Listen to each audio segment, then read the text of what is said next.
기도하겠습니다.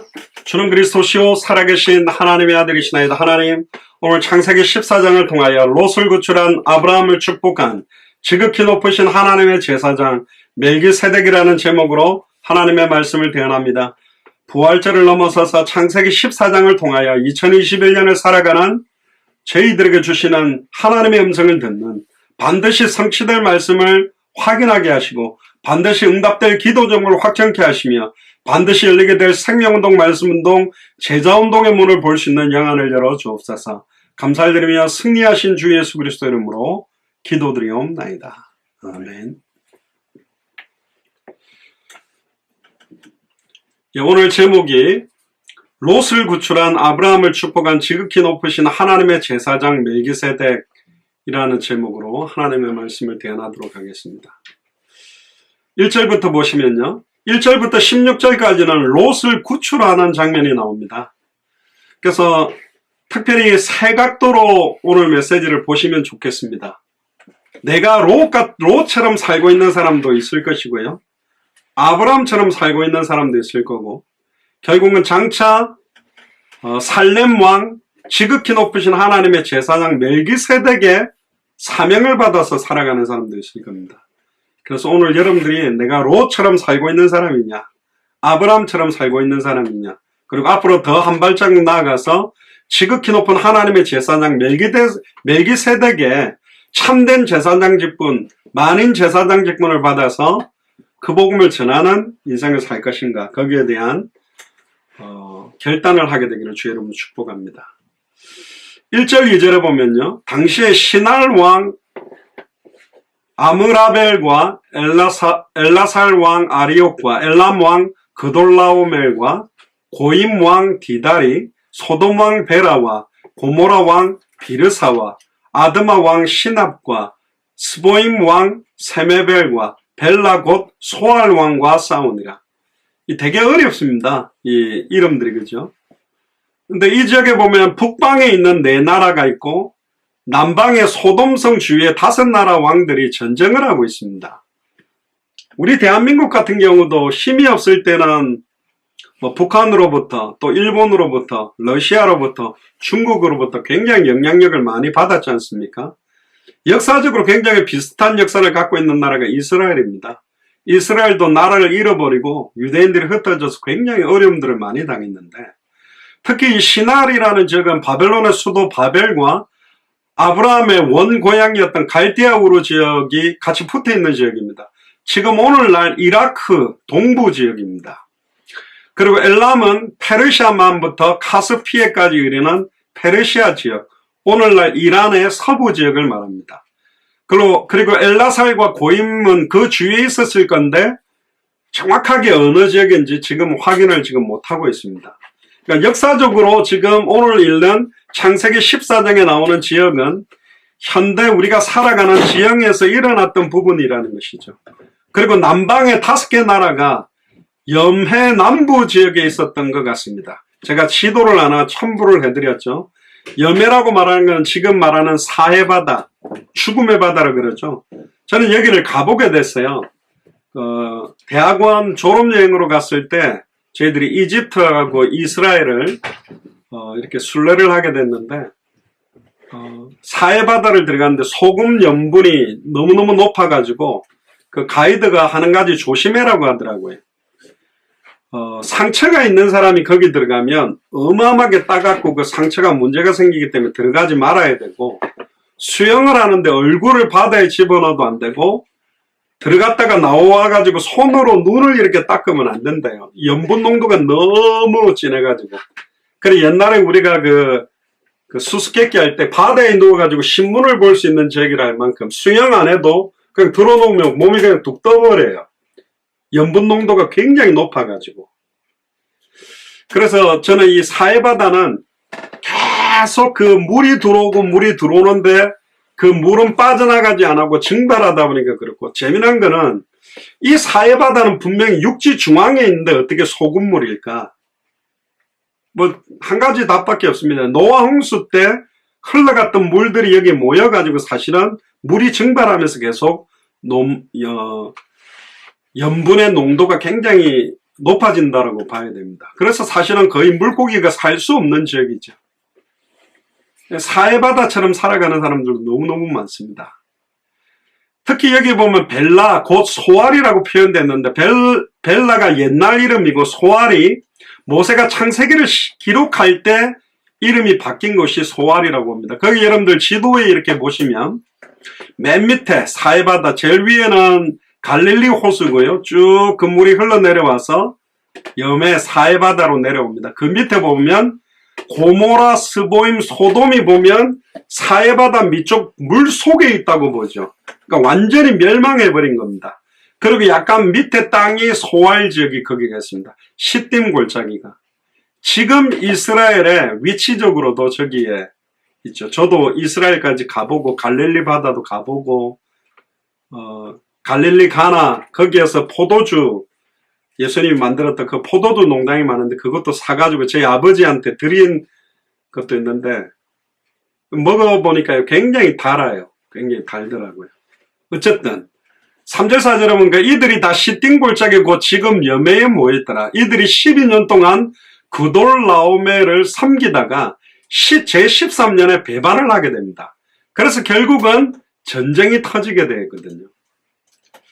아까 말했던 이 사해바다는 소금바다라는 뜻인데 바닷물의 10배가 짭니다. 그러니까 30%에서 33%가 소금인 겁니다. 굉장하죠. 그 전쟁 동기가 뭐냐? 남쪽에 있는 엘람 왕 그돌라오메를 12년 섬기다가 13년부터 그 섬김에 배반을 했기 때문에 우리나라도 옛날에 중국에 조공을 바치다가 바치지 않으니까 침략을 받고 공격을 받은 것처럼 그런 전쟁이 일어나게 됩니다. 5절부터 7절에 보니까 제14년에 그돌라오멜과 그와 동맹한 왕들이 나와서 아스드롯 가르나임에서 르바 족속을, 함에서 수수 족속을, 사회 기랴다임에서 엠 족속을 치고 호리 족속을 그 산 세일에서 쳐서 광야 근방 엘바람까지 이르렀으며 그들이 돌이켜 엠미스밭 곧 가데스에 이르러 아말렉 족속의 온 땅과 하사손 다말에 사는 아모리 족속을 친지라. 우리가 좀 쉽게 많이 아는 민족이 여기 아말렉이라든가 아모리라든가 또 가데스 바네아 할 때 그 가데스 이런 이름들은 좀 익숙하죠. 어쨌든 뭐 여기서 중요한 거는 이 지역에 있는 전쟁이 굉장히 일어나게 됐다라는 것을 생각하시면 됩니다. 그러니까 이 창세기를 기록했던 모세가 앞에 있었던 아브라함 시대에 있었던 역사들에 대한 것들을 정확하게 기술을 한 겁니다. 그때 있었던 말들이 구전되고 기록되어 왔던 여러 가지 역사적인 성격을 정리해 가면서 사실은 자세하게 창세기를 사실은 기록했습니다. R.D. 윌슨이라는 사람이 이 왕들의 이름이 고고학적 발굴 내용하고 일치함을 증거했었고요. 또 창세기를 쓴 모세가 보충적인 설명을 굉장히 많이 하는 장면들도 이게 역사적인 의미를 담고 기록했다는 겁니다. 예전의 이름과 지금의 이름, 달라진 이름들을 같이 기록했습니다.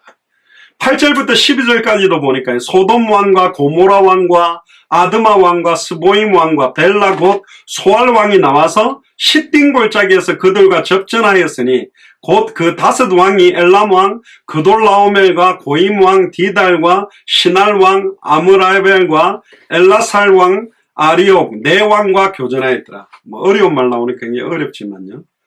시딤 골짜기에는 역청 구덩이가 많은지라. 역청이 뭐냐면 지금으로 말하면 아스팔트가 이렇게 여름 되면 녹아 끈적끈적한 거 있지 않습니까? 그런 아스팔트 같은 땅이나 그 노화 방조를 말할 때 역청을 바를 때 물이 들어오지 않도록 이렇게 방수제, 방습제 역할을 하는 그런 것들이 굉장히 많았는데 소돔 왕과 고모라 왕이 달아날 때 군사들이 거기 빠져버린 거예요. 마차가 일반 진흙에 빠져도 발이 빠져도 움직이기가 뭐한데 아니 끈적끈적한 지금으로 말하면 물엿이라고 할까 꿀처럼 막 끈적끈적한 여기에 빠져버리니까 뭐 굉장히 뭐 달아나다가 죽고 그 나머지는 산으로 도망하며 내 왕이 소돔과 고모라의 모든 재물과 양식을 빼앗아가고 소돔에 거하는 아브라함의 조카 롯도 사로잡고 그 재물까지 노력하여 갔더라. 자, 이거는 뭘 이야기하냐면 제가 미얀마를 예를 들어 볼게요. 미얀마의 지금 매튜 목사님이나 데프니 자매님, 그리고 50여 명의 저희들과 연결돼서 복음 전하는 목사님들이 있고, 공식적으로는 한 13개 족속이 있습니다. 13개 소수민족이 뭉쳐진 나라가 미얀마인데, 거기에 약 방언이나 소수미존도 부족국가 한 500명인데 언어를 다른 걸 쓰고 30분 거리인데 서로가 언어를 모르는 사람들이 약 50개 소수종족이 그 안에 들어있어요. 근데 보세요. 미얀마 군부 쿠데타를 일으키니까 거기에 뭐 크리스찬이든 카톨릭이든 힌두든 불교든 이런 사람들이 고통받게 되는 거예요. 그러니까 사실 나라를 두고 기도하는 게 굉장히 중요합니다. 우리 대한민국이나 미국이나 각 나라를 두고 기도하는 것이 왜? 이 어마어마한 정치, 사회, 경제, 문화를 움직이는 게 하나님의 절대주권에 있으며 모든 일어나는 전쟁, 조그마한 사건, 사고도 하나님 허락 없이 진행되는 일은 없다. 작년에 우리가 이사야서를 나누었지 않습니까? 그 시대의 최고의 강대국 나라, 뭐 애굽, 아수르, 바벨론, 로마 이런 나라에 흥망성쇠와 어느 나라에 망하고 어느 나라가 일어날 것을 누구에게 메시지를 줬냐면 조그만한 이스라엘, 그것도 북이스라엘 남유다에 있는 소수의 선지자들에게 그 나라가 어떻게 될지를 답을 줬다는 거예요. 그러니까 이게 역사가 희한한 겁니다. 뭐 비약적으로 비유를 해볼게요. 중국이 어떻게 망하고 일본이 어떻게 어려움을 당하고 미국이 어떻게 되고 프랑스가 어떻게 되고 이런 걸 갖다가 만약에 저에게 언제 미국이 망할 것이다, 언제 중국이 망한다 이런 말을 하나님이 줬다고 생각해 보세요. 그럼 웃긴 노릇 아닙니까? 제가 영향력도 없는 목사인데 많은 성도들에게 영향을 주지도 못하는데 이상한 선지자들에게 그걸 줬다고 생각해 보면 좀 웃긴 이야기입니다. 오순절 마가의 집 다락에 성령의 충만함이 임할 때요, 헤롯 성전에 그 성령이 임했다면 바리새인 사두개인 서기관들이 너무너무 멋있게 폼나게 성령 충만을 받았을 건데 하나님은 헤롯 성전에 관심이 없었어요. 바리새인 사두개인 서기관들에게 관심이 없었다니까. 너무너무 하나님을 사랑하고 율법을 잘 지켰지만 하나님은 누구에게 관심이 있냐? 예수를 그리스도로 알고 믿고 성령이 임한 언약을 붙들고 모인 자리에 하나님이 성령이 임한 것입니다. 그게 마가의 집 다락입니다.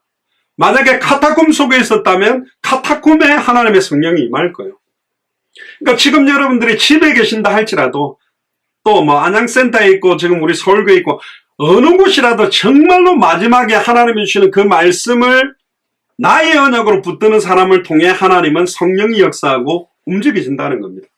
지금 왜 갑자기 14장에 막 각 나라의 전쟁을 말하는 거냐?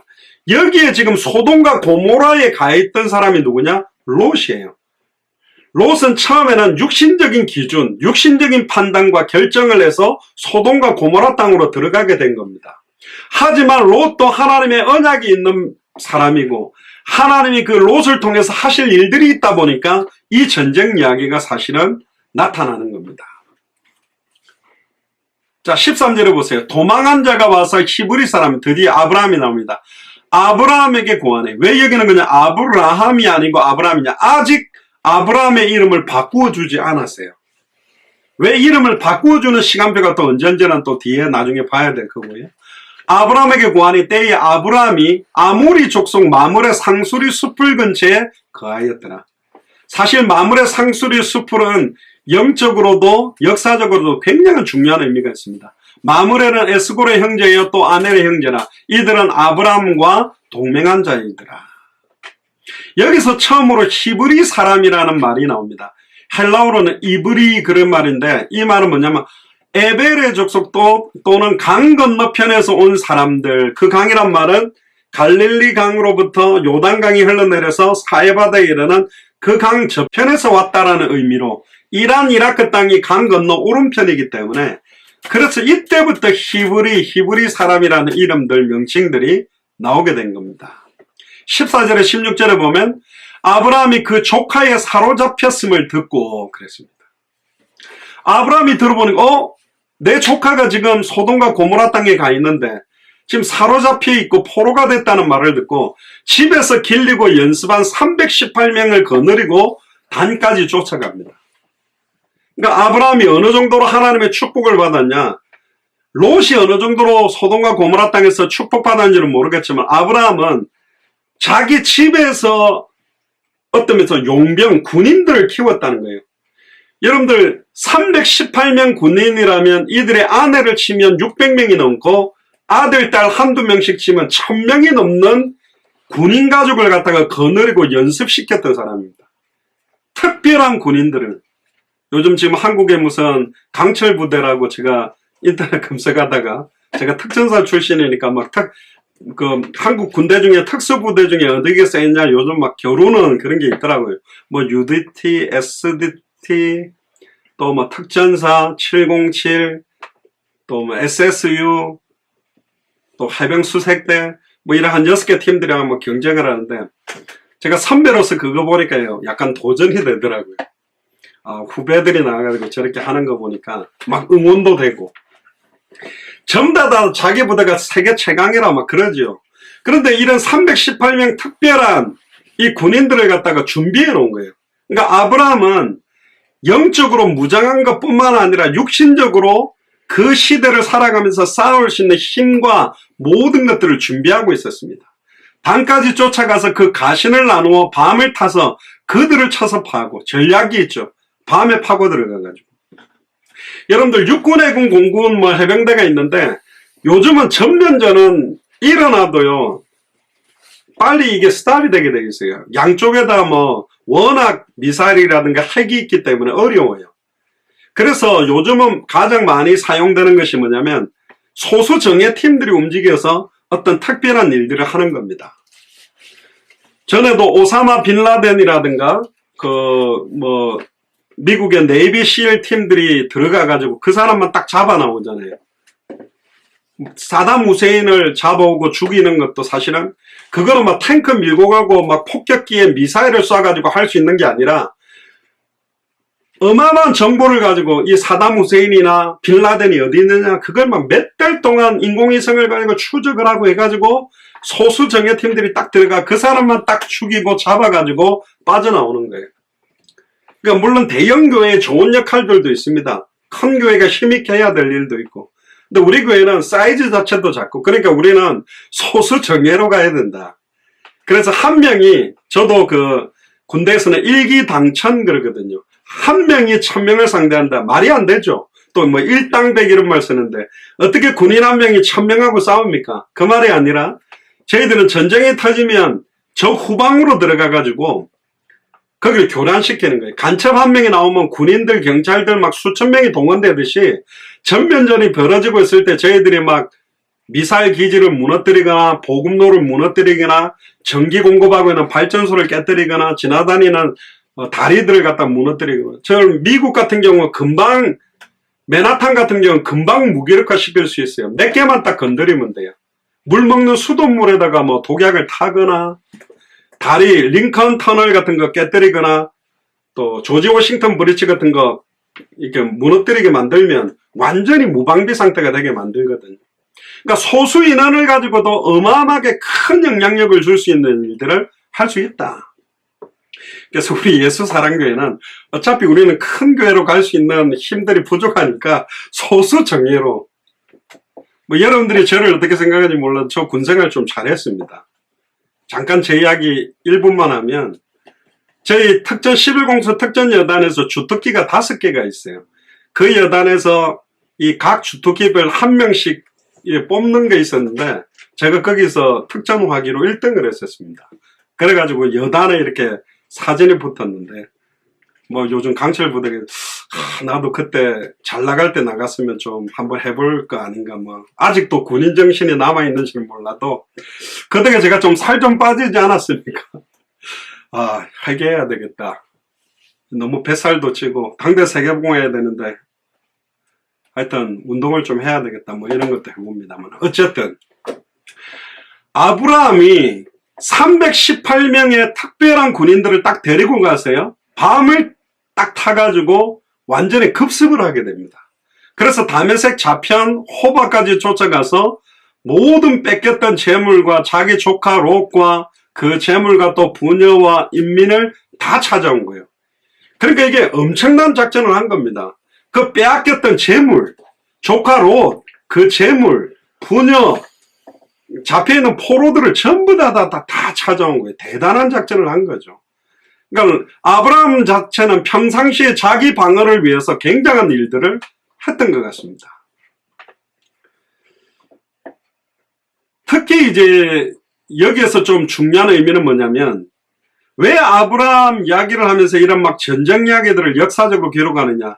지금 창세기는 어떤 자유주의 신학자들은 신화라고 자꾸 주장하지만 그렇지 않습니다.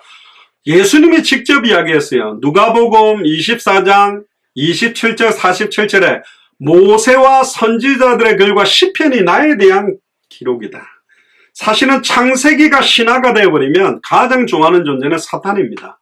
그래서 창세기 1장의 천지창조, 2장에 나오는 에덴 동산과 3장에 있었던 인간에게 모든 문제가 오게 된 근본 원인 세 가지, 사탄의 미혹을 받아 범죄함으로 하나님과 단절됐던 이 세 가지 문제, 그 세 가지 문제를 해결하는 창세기 3장 15절에 여자의 후손이 와야만 뱀의 머리를 박살내고 여자의 후손이 발꿈치가 상하게 되므로 인류의 모든 죄를 짊어지고 죽었다가 부활할 거라는 핵심의 복음을 갖다가 가리게 만드는 게, 그리스도의 영광의 복음의 강체를 혼미하게 만드는 게 사탄의 전략입니다. 그래서 모세는 정확한 역사적 사실임을 기록하게 되고요. 10장에 나오는 노아의 자손과 11장에 나오는 바벨탑 사건 이후로 왜 언어가 이렇게 흩어지고 갈라지게 됐는지, 그러면서 12장에 왜 하나님은 아브라함, 이삭, 야곱, 요셉을 선택했는지에 대한 역사적인 사건을 정확하게 기록한 겁니다. 지금 롯처럼 살고 있는 사람이 있어요. 하나님의 언약과 하나님의 소원에는 관심이 없고 내 인생의 부귀영화, 내 인생의 성광 위에서 달려가다 보면 소돔과 고모라 땅이 멸망하는 그 자리에서 롯도 멸망받을 수밖에 없는 상태가 될 수 있다. 결국은 롯에게 오는 고난의 징벌, 결국은 내가 하나님의 언약을 선택하지 아니하고 인간적인 기준과 선택을 가지고 내가 살아가구나. 나는 완전히 육신에 속해서 살아가구나. 그래서 사실은 롯이 언약 속으로 완전히 들어올 수 있도록 이 전쟁을 허락하신 하나님의 계획도 있는 겁니다. 또 저와 여러분들이 신앙생활을 하는 동안에 굉장한 고난을 받는 경우가 있어요. 시편 119편 71절에 보면 고난당한 것이 내게 유익이라, 이로 인하여 내가 주의 율례를 배우게 되었다.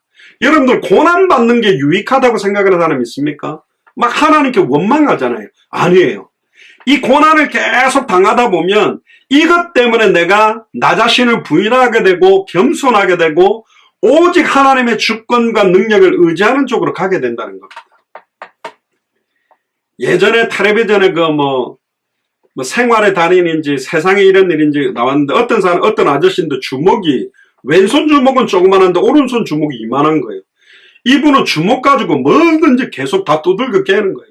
호두도 한 손에, 캔도 세워놓고 한 손으로 깨고, 벽돌도, 얼마나 그냥 자기는 오른손을 단련하고 싶어 계속 단련한 겁니다. 여러분들 주먹으로 갖다가 막 돌멩이를 때리고 이러면 얼마나 얘가 뼈가 금도각에 부러지게 그러겠습니까? 계속 하니까 이 밑에가 살이 아니라 구둥살이 한 2cm 정도가 튀어나왔더라고요. 주먹도 이따만해요. 그래서 이분이 나가고 뭔가 미션을 하는데 맥주 캔을 갖다가 막 한 50개를 쫙 세우니까 이분이 가면서 막 세로로 모인 걸 때리는데 때렸다면 한 방에 다 터지는 거예요. 여러분 맥주 캔을 위에서 아래로 친다라는 거 보통 사람은 어렵잖아요. 이걸 막 깨는 겁니다. 막 가는데 보통 사람 생각이 못 해요. 왜? 계속 손에다가 고난을 준 거예요. 계속 고통을 준 거예요. 이게 단련되니까 이제는 보통 사람이 주먹하고 다른 겁니다. 저와 여러분들이 영적인 부분에 고난이 옵니까? 생각과 마음의 고난이 옵니까? 사탄은 여러분들이 가장 나약하게 생각하고 시달리는 부분을 가지고 파고드는 거예요. 계속 공격하게 됐어요. 그런데요, 하나님의 절대 주권 아래서 왜 이런 고난을 허락할까? 환난은 인내를, 인내는 연단은 소망을 이루고 이야기해요. 지난주에 예수 그리스도의 부활의 참된 산소망이 어떤 건지를 우리가 깨닫게 하기 위해서. 고난당한 것이 정말 유익합니까? 유익합니다. 이것 때문에 저도요, 시간이 지나가 보니까 어려움 당했던 부분을 통해서 진짜 하나님이 원하는 절대적인 소원과 계획을 많이 깨닫게 하더라고요. 목회자로서도 많은 어려움도 있었고 사회 가는 데 있어도 많은 어려움이 있지만 그걸 넘어가게 하면서 정말로 하나님의 소원과 절대적인 계획이 뭔지를 깨닫게 만들었습니다. 하나님의 뜻은 우리가 세상에 헛된 걸 구하지 말고 하나님 중심으로 하나님의 소원 중심으로 살아가기를 원합니다. 사람의 삶과 죽음, 행복과 불행은 오직 섭리자 하나님 손에 분명히 있는 것이다. 그래서 저희들이 영적인 훈련들, 경건의 훈련, 그것과 함께 이제 운동도 좀 하시고 본격적으로 코로나19 시간표 이후에 마음껏 뛸 수 있는 준비를 해서 모든 족속으로 제자를 삼는데 천하만민에게 복음 전하는 일에 땅끝까지 이르러 증인되어지는 일에 영적인 무장과 육신적인 무장들을 본격적으로 해야 되겠다. 할렐루야. 그래서 저는 기도 제목이 예전에 뭐 우리 동기들은 뭐 자기가 몇백 명 목회를 한다, 몇천 명 목회를 한다, 몇만 명 목회를 한다. 근데 저는 한 가지 그랬어요. 저는 82명만 세우고 하나님 앞에서 가게 해주세요. 소박하게 기도 제목을 갖고 있습니다. 82명. 왜 82명이냐? 예수님이 12제자를 세웠거든요. 그러니까 사도 바울과 같은 목회자 12명 세우고 70인 제자, 각 분야의 최고가 되는 70명만 딱 세우고 있어요. 저는 소박합니다. 어떤 70명이냐? 그냥 70명이 아니라 예를 들면 축구 그러면 손흥민, 야구 그러면 류현진, 또 피겨스케이팅 그러면 김연아, 여자 역도 그러면 뭐 장미란, 한 분야에 그 분야의 최고가 되는 70가지 분야에 최고가 되는 70인 제자 70명 그렇게만 딱 세워서 완전 성경의 복음, 완전 성경의 전도, 완전 성경의 끝을 가지고 뛰도록 하고 주님 앞에서 해야 되겠다. 그런 기도를 합니다. 그러니까 물론 뭐 신학교 만들어 놓고 신학생들 받으면 막 오죠. 가기 싫은데 아버지 어머니가 네 서원했다 하면서 뱃속에서부터 너 목회자로 키우기로 했다고 억지로 떠밀려가 와가 억지로 공부하는 애들도 많고 뭐 그냥 갈 데가 없으니까 다른 대학 떨어졌으니까 목회나 할까 뭐 목사나 돼볼까 선교사나 할까 기독교 상담학이나 공부해 이래가지고 오는 애들도 너무 많거든요. 그런 애들은 학교 왜 오는지 신학교를 왜 오는지 의미가 없는 거예요. 한국에서 목회가 안 되니까 선교사나 갈까? 선교사나 가면 선교비를 보내줄 거니까 그럼 한국에서 개척교회가 밥 못 먹고 사는 것보다는 선교사를 가서 후원자를 받으면 먹고 사니까 그래서 막 한국에서 목회가 안 되는데 막 선교 후원자들 많이 모아가지고 막 몇천 불씩 받아갖고 해외에서 막 잘 계시는 분도 계시거든요. 그런 분들 말고 진짜 주님 오시는 그날까지 순수하게 성경의 복음만 전하고 성경대로 전도하고 성경의 끝을 보고 뛸 수 있는 그런 가병 18명 318명처럼 그런 제자들이 우리 예수사랑교회 마라나타 미셔널 처치에 계속 세워지기를 저는 기도하고 있습니다. 17절에서 24절에 보면 아브라함이 이기고 이제 돌아오게 됩니다. 17절에 보면 아브라함이 그돌라오멜과 그와 함께한 왕들을 파하고 돌아올 때에 소돔 왕이 사회골짜기 곧 왕국에 나와 그를 영접하였고 18절에 살렘 왕 멜기세덱이 갑자기 여기 소돔 왕이 나왔는데요. 한 명이 더 나와요. 누가 나오냐면 오늘 이제 메시지의 핵심입니다. 살렘 왕 멜기세덱이라는 사람이 뭘 가지고 나오냐? 떡과 포도주를 가지고 나왔으니. 여러분들 떡과 포도주 지난주에 우리가 성만찬을 했잖아요. 떡과 포도주의 의미가 이제 나중에는 성만찬의 의미로 전달되게 되는데 그는 지극히 높으신 하나님의 제사장이래요. 이 멜기세덱이라는 사람은 굉장히 신비한 인물입니다. 살렘 왕이라고 말하는 그 살렘이라는 말이 평화라는 뜻이거든요. 그래서 히브리어로 평안합니까? 안녕하세요가 샬롬이잖아요. 샬롬의 의미가 살렘이라는 말이 평화라는 말이거든요. 그리고 멜기세덱은 의의 왕이라는 뜻입니다. 또 지극히 높은 하나님의 제사장. 그가 떡과 포도주를 갖고 왔다는 것 자체가 영적인 제사와 의미가 있는 겁니다. 아브라함과 그의 동료들의 원기 회복을 위해서 주었어요. 예수님의 성만찬을 하면서 이랬습니다. 내 살과 내 피를 먹고 마시지 아니하면 나와 상관이 없다. 결국은 지극히 높은 하나님의 제사장이 누굴까? 많은 사람들이 연구를 했는데 이름 보니까 멜기세덱이라고 나왔으니까 셈이 아니었을까? 근데 아담 이후에 사실은 롯을 구한 사건이 2033년 그러니까 셈은 아담 이후에 1558년경에 출생해서 2015년경 2158년 그러니까 BC를 말합니다. 여기 아닐까 그러는데 사실은 셈은 아니다. 왜? 히브리서 7장 3절에 멜기세덱이 아비도 없고 어미도 없고 족보도 없고 시작한 날도 없고 생명의 끝도 없는 사람이다. 그렇게 돼 있어요. 칼빈은 이렇게 말합니다. 하나님의 흠모할 만한 은혜가 무명의 사람 속에서 더 분명히 빛난다. 왜냐하면 부패된 세상에서 멜기세덱은 그 땅에서 종교에 바르고 신실한 소유자요 수호자였기 때문입니다. 어둠이 짙을수록 연약해 보이는 그 불빛이 굉장히 가장 밝아 보이는 것처럼 영적으로 지금 완전히 무너졌잖아요. 지금 2021년을 살아갈 때 한국의 기독교, 특히 이번에 코로나 때문에 뭐 교회 예배하는 것 때문에 막 확진되니까 막 교회 욕은 극으로 달하게 지금 하고 있습니다. 목회자들에 대해, 교회에 대해.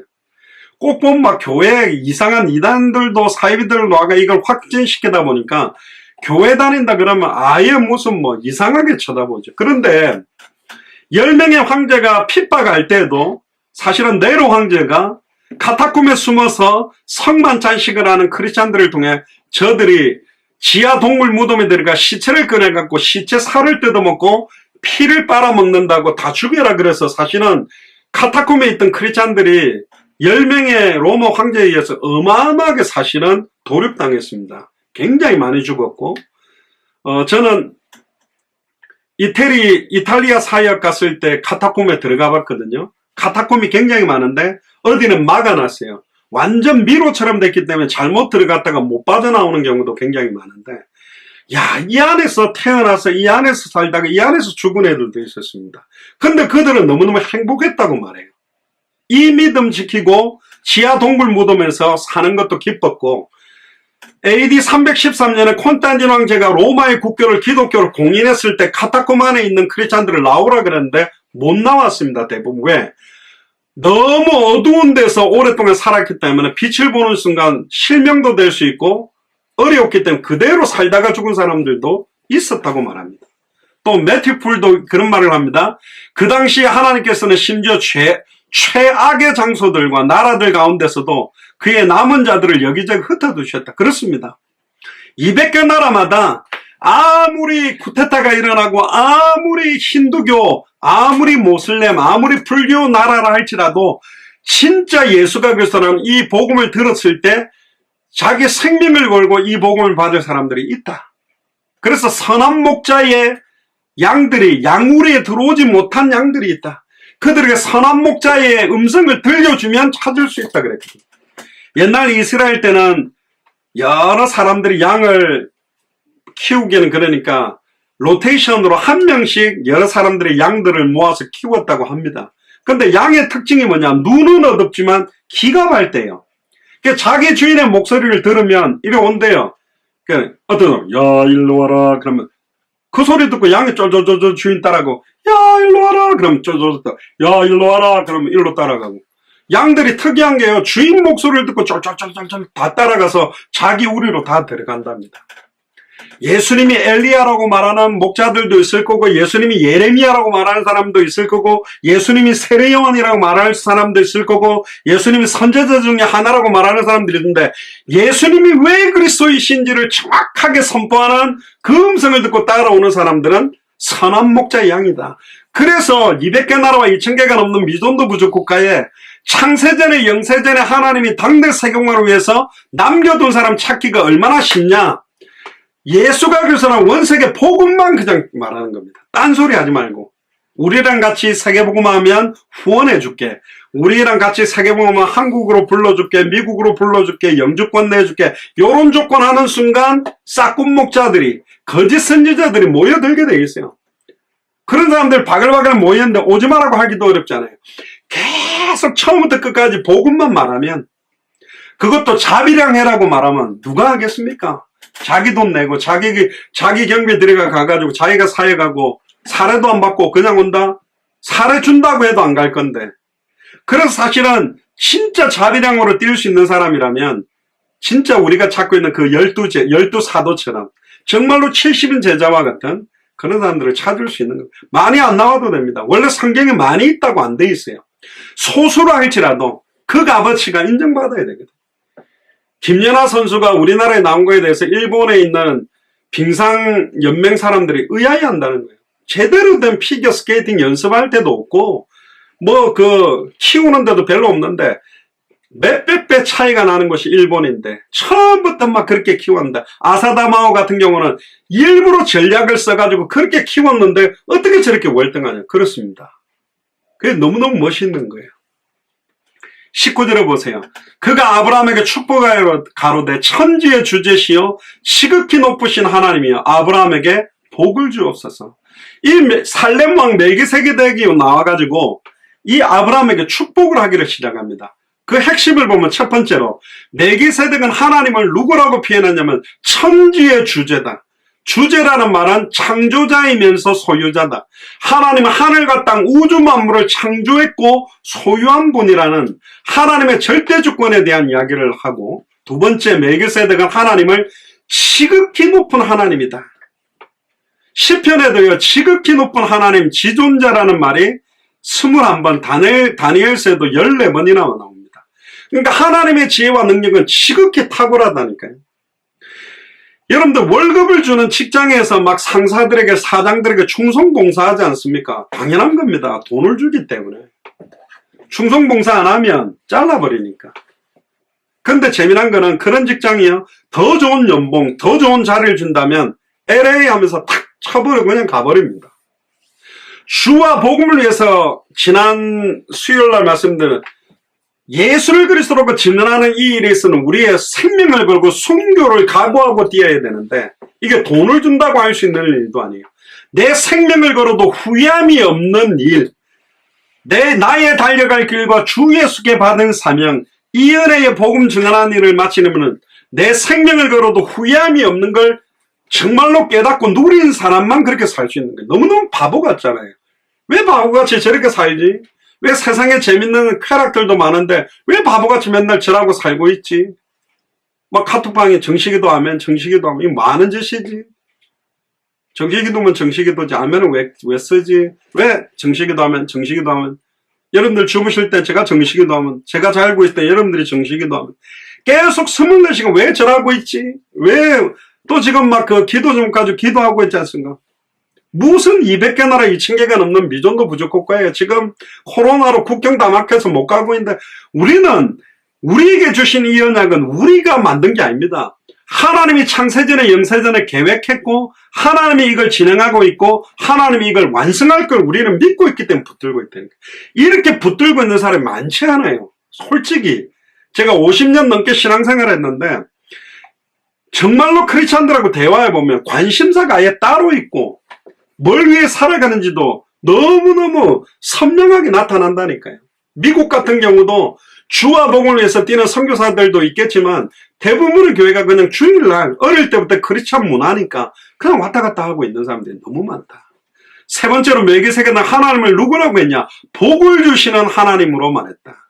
만복의 근원, 이 복은 돈 정도 수준이 아니라 하늘에 속한 신령한 복을 주시는 분이다. 참된 복은 하나님만 주시는 거예요. 그래서 신명기 32장 39절에 이제 나 곧 내가 그인 줄 알라. 나와 함께 하는 신이 없도다. 내가 죽이기도 하며 살리기도 하고 상하게도 하며 낫게도 하나니 내 손에서 능히 건질 자가 없도다. 할렐루야. 죽고 사는 모든 걸 하나님이 정해놨거든요. 저는 군대 생활할 때 제 동기도 몇 명 죽었습니다. 그 동기 시체를 제가 알코올로 닦아가지고 군복 입혀가 관에 넣고 화장대에 밀어넣으면서 착잡하더라고요. 제가 그때 진짜 삶과 죽음에 대해서 냉철하게 생각했습니다. 나도 죽으면 저렇게 들어가서 태워지고 나면 뼈를 빻아가지고 요만한 항아리 하나에 담아가지고 낙골묘 거기다가 놓을 건데, 그럼 그 전까지 뭘 위해 살아가야 되지? 인생이 뭐지? 굉장히 그때요, 삶과 죽음에, 그때 화장터에서 막 시체 타는 냄새들 맡아가면서 저는 화장터 그때 처음 가봤거든요. 군대에서 가봤거든요. 뭘 위해 살아가야 되지? 단 하루를 살아도 뭘 위해 나는 살고 있지? 단 하루를 살아도 후회함 없이 살아간다는 게 축복됐잖아요. 진짜 주와 복음을 위해서 산다는 것, 후회함이 없는 겁니다. 한나도 이렇게 말합니다. 사무엘상 2장 6절에 7절에 여호와는 죽이기도 하시고 살리기도 하시며 음부에 내리게도 하시고 올리기도 하시는도다. 여호와는 가난하게도 하시고 부하게도 하시고 낮추시기도 하시고 높이시기도 하시는도다. 시편 115편 3절에 오직 우리 하나님은 하늘에 계셔서 원하시는 모든 것을 행하셨나이다. 시편 135편 6절에 여호와께서 무릇 기뻐하시는 일을 천지와 바다와 모든 깊은 데서 다 행하셨도다.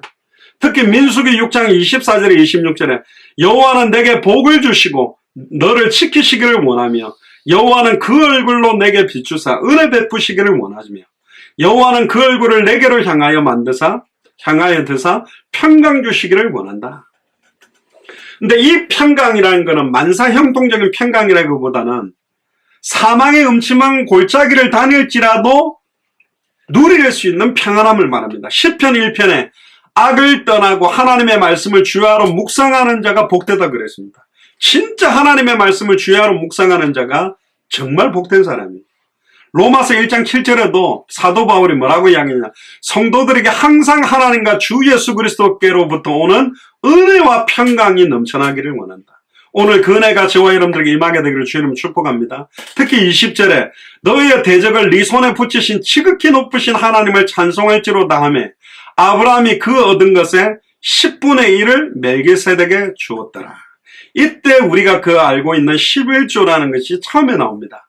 넷째로 멜기세덱은 아브라함의 대적을 아브라함 손에 붙이신 자가 누구냐 하면 네가 잘해서 승리한 게 아니라 바로 하나님이다. 대적을 이기기도 하고 지기도 하는 모든 게 하나님이시라는 것을 증거한 거죠. 이게 성경의 진리입니다. 저와 여러분들에게 일어나는 모든 일은 사드락 메삭 아벳노가 용광로 속에서 털끝 하나 불에 끌린 냄새도 안 나도록 세밀하게 역사할 수 있는 불입니다. 그렇다면 내가 다친 것도 내게 오는 여러 가지 영적으로 정신적으로 마음적으로 오는 것도 하나님 모르고 진행되는 일은 없다. 그럼 하나님 왜 이렇게 나를 시달리게 합니까? 왜 이렇게 나를 고통스럽게 만듭니까? 이렇게 반문하는 상황에 있는 분도 있을 겁니다. 그걸 찾아내야 됩니다. 답을. 왜 하나님은 이걸 없애줄 수도 있는데 나에게 허락하고 계실까? 사도 바울은 이런 말을 합니다. 나의 나된 것은 하나님의 은혜로다.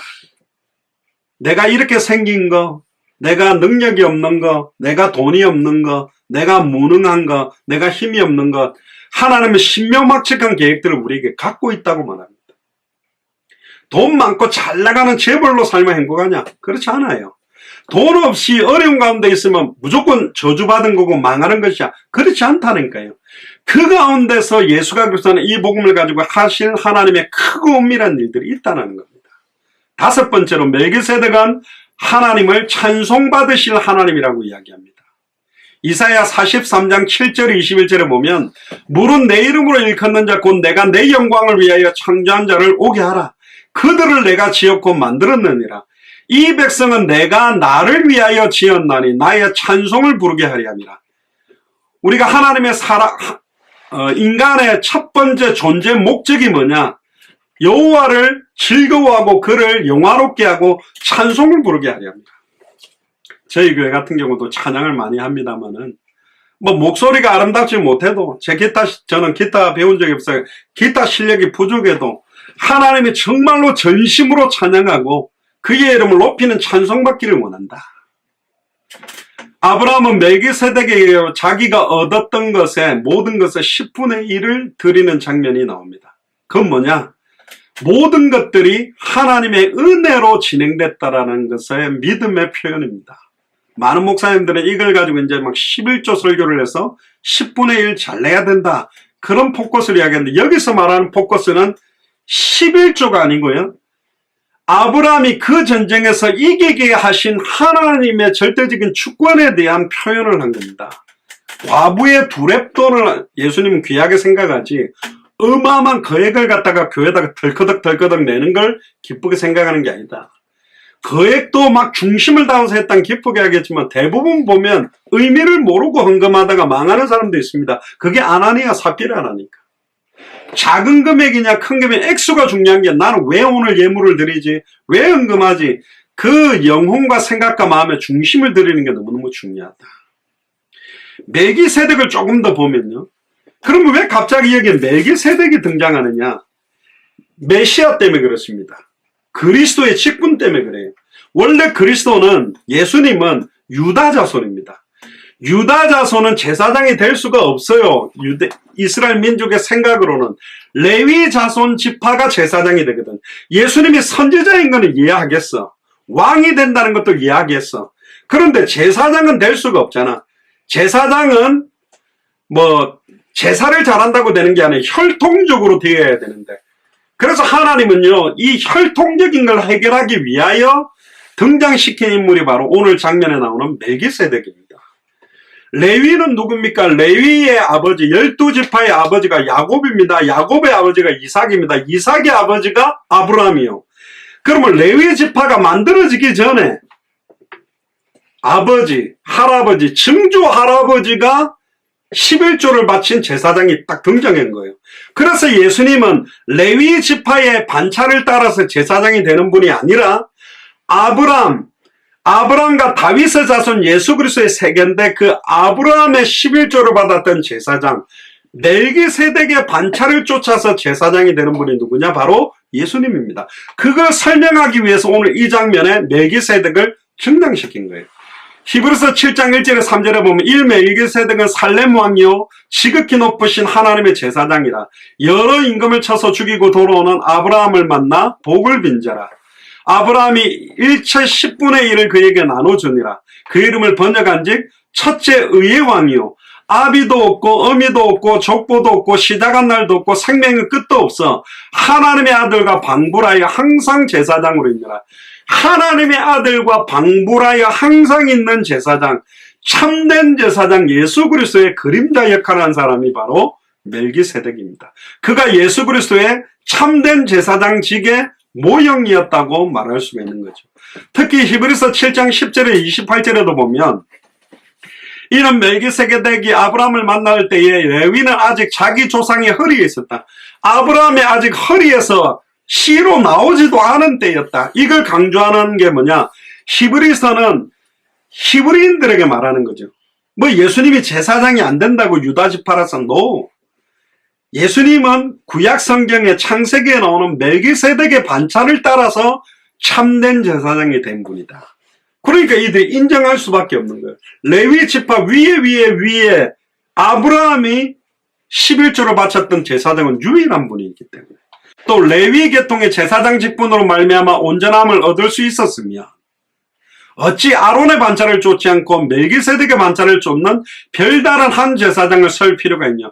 그러니까 아론의 반차를 쫓아서는 안 되고, 아론은 우상 금송아지 만드는데 또 앞장섰거든요. 모든 제사장들은 다 실수했고 범죄했기 때문에 참된 제사장이 와야 된다. 모든 선지자들이 하나님의 말씀을 일시적으로 말했지만 다 그들도 실수했다. 모든 왕들도, 다윗 왕도 히스기야도 솔로몬도 왜 다 실수했냐? 참된 왕이 아니다. 그래서 누가 와야 되냐? 참된 왕이 와야 된다. 참된 제사장이 와야 된다. 참된 선지자가 와야 된다. 참된 선지자, 참된 제사장, 참된 왕, 이 세 가지 직분을 동시에 이루는 분이 올 것이다. 그분이 누구냐? 바로 메시아, 바로 그리스도. 누가 메시아 그리스도냐? 예수가 바로 메시아. 예수가 바로 그 그리스도다. 할렐루야. 그래서 멜기세덱의 반차를 따를 다른 제사장을 하나님은 세워놓은 겁니다. 12절에 제사 직분이 변역한 적 율법도 반드시 변역하리니 이것은 한 사람도 제단 일을 받들지 않는 다른 지파에 속한 자를 가리켜 말한 것이나 우리 주께서 유다로 쫓아나신 것이 분명하다. 유다 지파로 왔었다.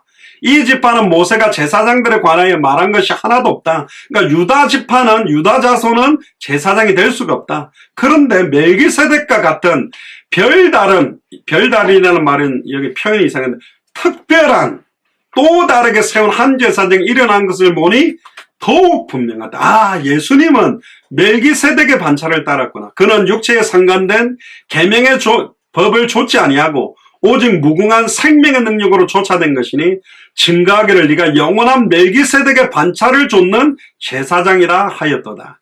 전에 계명이 연약함으로 무익함으로 패하고 율법은 아무것도 온전케 할 수가 없지만 율법에 완성되는 복음, 이에 더 좋은 소망이 생기니 이것으로 우리가 하나님께 가까이 가느니라. 예수께서 제사장이 된 것은 맹세 없이 된 것이 아니다. 저희는 맹세 없이 제사장이 되었으되 오직 예수는 자기에게 말씀하신 자로 말미암아 맹세로 되신 것이라. 주께서 맹세하시고 뉘우치지 아니하시리니 네가 영원히 제사장이 되리라 하셨도다. 이와 같이 예수는 더 좋은 언약의 보증이 되셨다. 저희 제사장 된 자의 수요가 많은 것은 죽음을 인하여 항상 있지 못함이로되 예수는 영원히 계심으로 그 제사 직분도 갈리지 아니하나니. 이 말은 뭐냐면 도피성 이야기를 했죠. 부지 중에 죄를 지은 사람이 도피성으로 딱 들어가 있으면 살인자 보복할 사람들이 와도 그 안에 들어있으면 죽이지를 못해요. 만약에 문 열고 들어가 그 사람을 죽이면 죽였던 사람과 가족도 죽기 때문에. 그러니까 도피성 주위에는 원수된 자들이 막 기다리고 있는 겁니다. 야 잠깐만 나와봐라 하면서 그럼 나오면 팍 죽이려고. 그런데 도피성에 들어있는 사람이 해방받는 시간이 있어요. 누가 죽으면 대제사장이 죽으면 모두 다 완전히 사면되는 법을 만들어 놓은 겁니다. 대제사장이 죽었다는 소식이 딱 전해지면 그 사람들이 나오게 되는 거죠. 그러면 이 기다리고 있던 원수가 죽일 수 있냐? 죽일 수가 없어요. 만약에 대제사장이 죽어서 사면됐다고 나왔는데 죽여도 죽인 사람과 가족이 같이 죽어버리거든요. 그래서 대제사장이 죽었다라는 소식을 전해주는 게 너무너무 기쁜 거죠. 어떤 사람은 도피성에 들어갔는데 대제사장이 운동을 열심히 해가 20년 계속 잘 살고 있다. 그럼 못 나오는 거예요. 근데 오늘 들어갔는데 하루 만에 대제사장이 죽었다면 하루 만에도 나올 수가 있다. 그럼 대제사장이 죽으면 다음 대제사장을 세워야 돼요. 근데 예수님은 십자가에 달려 참된 제사장이 죽었다가 3일 만에 부활해버렸기 때문에 이제는 대제사장을 세울 필요가 없는 거예요. 근데 예수님 당시에 보면 대제사장들이라고 돼 있어요. 대제사장들이 엄청 많이 나온 거예요. 조금 이상하게 표현해 보면 원래 총회장은 한 명만 있어야 되는데 투표해가지고 자기가 총회장 못 되니까 성도들과 교회들을 데리고 가서 다른 총회를 또 만들니까 자기도 총회장하고 또 다른 교회들 몇백 개 갖고 가. 그럼 막 총회장이 여러 명 있는 거하고 비슷한 거예요.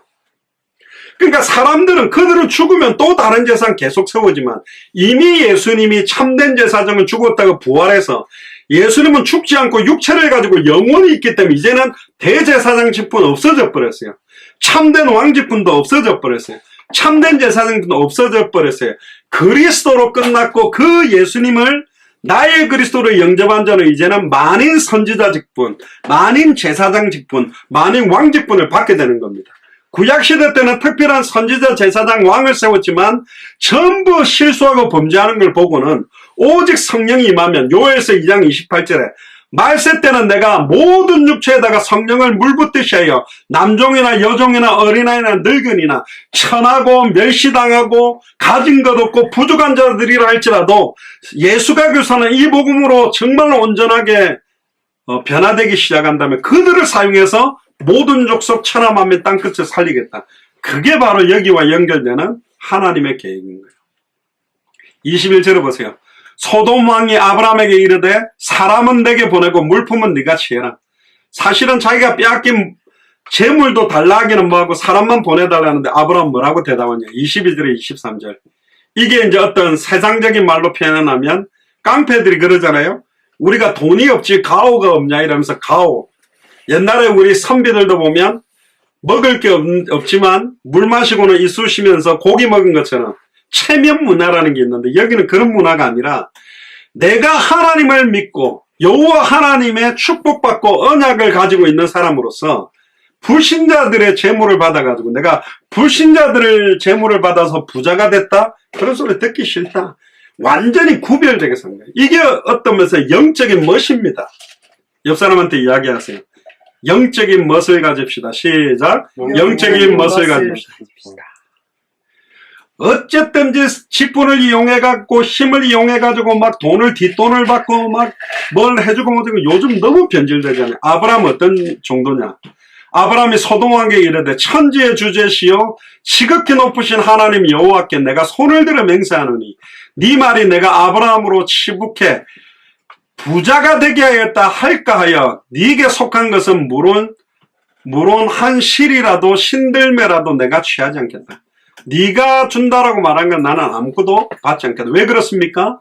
골로새서 2장 3절에 예수 그리스도 안에는 지혜와 지식의 모든 보화가 감추어져 있고 나는 하나님이 보호하기 때문에 하나님을 바로 알고 하나님을 믿는 자는 이미 완전한 보화가 우리 안에 있는 거예요. 재물에 욕심을 버리는 자가 이 일을 할 수 있다. 결국 마태복음 6장 24절에 하나님과 재물 두 주인을 섬길 수 없다 돼 있고 마태복음 6장 19절 20절에 우리가 참으로 주 하나님을 믿고 섬기며 천국을 믿는다면 네 보물을 땅에 쌓지 말고 하늘에 쌓아두라. 또 어떤 목사님은 이래가지고 하늘에 쌓아야 되니까 통장에 있는 거 다 털어가 교회 바치나. 그 이야기가 아니에요. 얘기는 그렇게 이용하라고 설교하는 게 아닙니다. 재물이 있는 곳에 우리의 마음도 분명히 있죠. 진짜 의미를 알고 세계복음화를 위하여 정말로 현장을 사람 살리는데 사용되는 그런 예물이 필요하다. 지금까지 너무나 많은 교회와 목회자들이 헌금을 유행하고 잘못 써서 얼마나 많은 문제가 있네요. 그런데 이걸 정말 사람 살리는 데 쓴다, 생명운동하는 데 쓴다, 하나님의 엄청난 축복을 부어주시겠죠. 사도 바울은 디모데전서 6장 17절에 18절에 이런 이야기를 합니다. 네가 이 세대의 부한자들을 명하여 마음을 높이지 말고, 그러니까 막 재벌들 바라보면서 땅값 올라가지고 막 땅값 올라가 아파트 몇십억짜리 갖고 있는 사람들에게 그런 마음을 높이지 말고, 굉장히 중요한 단어가 나옵니다. 정함이 없는 재물에 소망을 두지 마라. 우리에게 주식으로 작정해 놓은 만큼의 경제 축복 말고 막 벼락 부자 되기에 소망 두지 마라. 혹시 여기에 막 복권 사고 막 로또 사고 하는 분 있으면 하지 마세요. 아니 그래도 목사님 이거 딱 1등 걸리면 내가 반은 딱 당대 세무를 드리고, 아니 그럼 어떻게 되냐, 당대 세계복음을 하는데 복권이 걸려가 그 경제를 갖고 했다 그러면 복권이 영광을 받아버리겠지.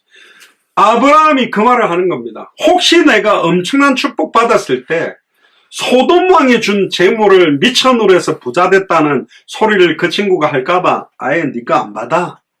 하나님이 주시는 온전한 축복으로만 충분해, 넉넉히 승리한다, 이런 확신이 있었던 거예요. 얼마나 멋있는 겁니까? 정함이 없는 재물에 소망 두지 말고 오직 우리에게 모든 것을 후히 주사. 어떤 목사님 이걸 읽을 때 이렇게 읽더라고요. 오직 우리에게 모든 것을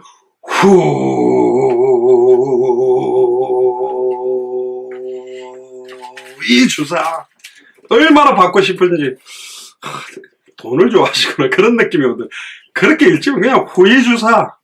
누리게 하시는 하나님께 두며, 후히 주사 누리게 하시는 하나님께 소망을 두고 선한 일을 행하고 선한 사업과 부하고 나눠주기를 좋아하고 동정하는 자같이 되라. 경건한 아브라함은 세상 재물보다 하나님의 축복과 하나님의 명예와 하나님의 영광, 그걸 보고 살아갔습니다. 그래서 결국 하나님의 거룩하신 이름이 우리의 인격이나 삶의 모습 때문에 욕을 당하지 않도록, 하나님 예수 그리스도의 이름에 키스가 안 나도록 스크래치가 안 나도록 24절에 오직 소년들의 먹을 것과 나와 동행한 아넬과 에스걸과 마므레의 분깃으로 취할지니 그들이 그 분깃을 취할지니라. 결론입니다. 멜기세덱과 아브라함은 천지의 창조자, 소유자 하나님, 지극히 높은 하나님, 복을 주신 하나님, 성정케 하신 하나님, 찬송을 받으신 하나님을 진짜 믿었습니다. 그래서 어떤 상황에서도 흔들리지 않고 위에서 부르신 부름의 상을 바라보고 승리했습니다. 우리도 롯처럼 육신적이고 인간적인 선택을 했다고 부끄러움 당하는 신앙생활 하지 마시고, 아브라함처럼 영적인 무장, 실제적인 무장도 해서 영적 싸움에 능히 싸워서 승리하는 그런 삶을 살며, 지극히 높은 하나님의 제사장 멜기세덱의 반차를 따라서 예수님이 참된 선지자, 참된 제사장, 참된 왕 그리스도가 되셨고, 예수를 그리스도로 영접한 우리도 이제 만인 선지자, 만인 제사장, 만인 왕직을 받았기 때문에 단번에 영원히 하나님 만나는 길을 담대하게 증언하시고, 단번에 영원히 죄와 저주에서 해방되는 길을 담대하게 증언하시고, 단번에 영원히 사탄 마귀 귀신 사망론세 깨뜨리고 승리하는 길을 담대하게 증언하는 예수 그리스도의 증인으로 살게 되기를 주의 이름 축복합니다. 기도하겠습니다. 주는 그리스도시요 살아계신 하나님의 아들이시나이다. 하나님 롯을 구출한 아브라함을 축복한 지극히 높은 하나님의 제사장 멜기세덱이라는 말씀을 받았습니다. 정말로 오늘 말씀을 통하여 영적으로 재무장하며 영육 간의 강건한 힘을 회복하여 주님 오시는 그날까지 성경의 복음의 증인으로, 성경의 전도의 증인으로, 성경의 끝의 증인으로 살아가도록 축복하여 주시옵소서. 감사를 드리며 승리하신 주 예수 그리스도 이름으로 기도드리옵나이다. 아멘.